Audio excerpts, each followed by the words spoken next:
Hello mga kasabong, good morning. Good morning sa inyo lahat dyan mga kasabong. Ito mga kasabong, ipapaalam ko lang sa inyo no, na yung nakaschedule natin ng mga estudyante para sa exam ngayon. Ngayon sana na parating na linggo, December 28, kinansila po ng financier natin.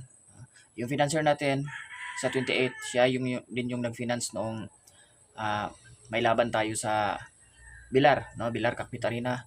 Sa 3 hits ulutan doon, no? Yung score natin hindi napalaban yung first fight kasi nawala yung kalaban, naglayas.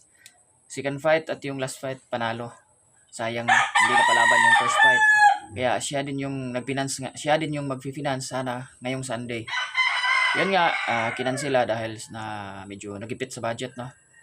Kaya kinansela, nasa keeping na sana kasi Friday ngayon, nasa keeping na sana yung bali kahapon talaga siya nagsabi na ikansela.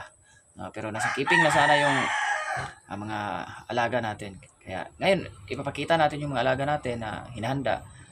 Ito, nagka-problema rin sa isang hinahanda natin. No? Nagka-problema dahil during sa keeping, napansin ko sa unang araw ng keeping niya, kahapon,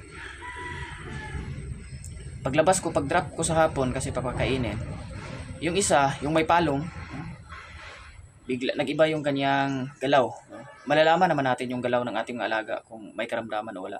Lagi siyang tahimik, no? Laging nakatulala. Tapos chinek ko sa bibig. Hindi naman malansa yung kanyang amoy ng kanyang bibig. Hindi naman mainit yung kanyang muka. Wala talaga, parang normal lang. Kaso lang yung galaw niya, lagi siyang tulala. Tapos naging mahina siya kumain pero inuubos niya pa rin yung kanyang pagkain. Pero may naka-reserve naman tayo, no? In case na natuloy, kahit nagbiro yung isa, meron namang naka-reserve kaya matutuloy pa rin sana. Kaso nga kinansela. Yan, mula, no? Makasabong. Kasama yung panahon. Yan, papakita natin yung mga panlaban natin na kinansela. Yan, ito yung mga hinanda natin. Tinanggalan ko na yan ng takip doon sa likuran. Dito lang sa gitna, sa harapan kasi may inahin dito sa harap kaya tinakpan ko pa rin para hindi sila galaw ng galaw.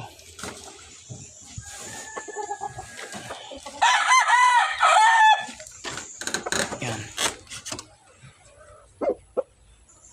Medyo madilim. Ito yung isa.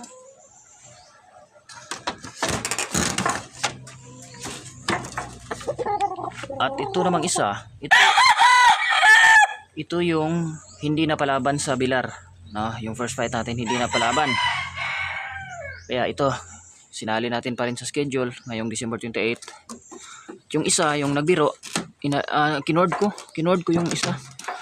Nagbiro para galaw siya ng galaw, tapos para matunawan siya. Ito naman yung isa, reserve natin to. Reserve, yan yung reserve natin kung natuloy pa. Kita natin yung isa. Yan, ito yung isa na nagbiro, no? Nag-iba yung kanyang kilos, lagi siyang katulala. Yan. Ilalagay ko rin ito sa kulungan kasi yan, maulan na. Okay, thank you mga kasabang, thank you.